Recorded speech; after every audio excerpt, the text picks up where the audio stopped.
I want you to remember your first love and your first heartbreak.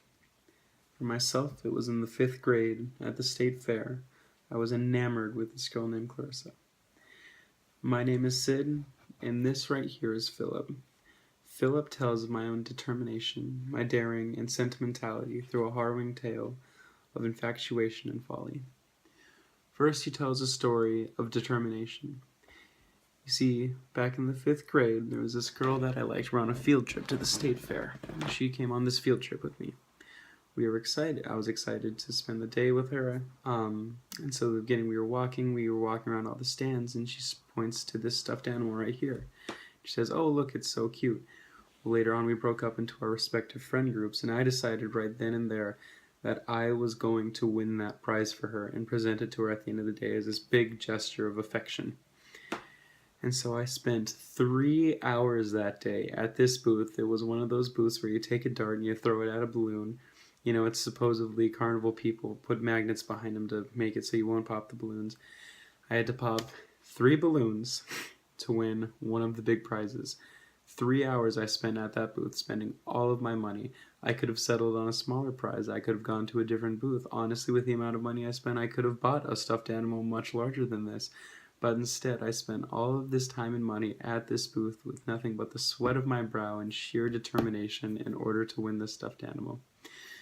Next, he tells a story of my own daring. Because in the 5th grade, it's a very terrifying thing to go up in front of a girl and present her a gesture of affection such as this. And so not only that, but I had an audience when it happened. I had a group of 4 or 5 friends who knew I was going to do this. They watched me at this booth for a few hours waiting to see if I would win it. And so to finish the story, at the end of the day, I go up to her and I present her this stuffed animal, and I come to find out there was another man who had already won that stuffed animal for her and given it to her.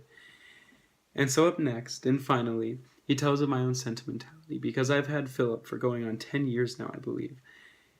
And I could have done anything with him. I could have gotten rid of him. I could have given him to some other girl. I could have sold him.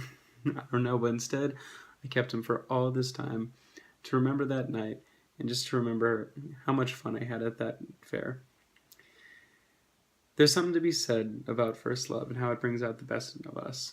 And while I may have gotten my heart broken a little bit that night, I still got a ton of great memories. Just the sounds of the fair, the lights flashing, the smell of funnel cake, hanging out with my friends, spending just a ton of money trying to win the stuffed animal and having people cheering me on. And I'll never forget the moment when I finally popped that 3rd balloon and won Philip.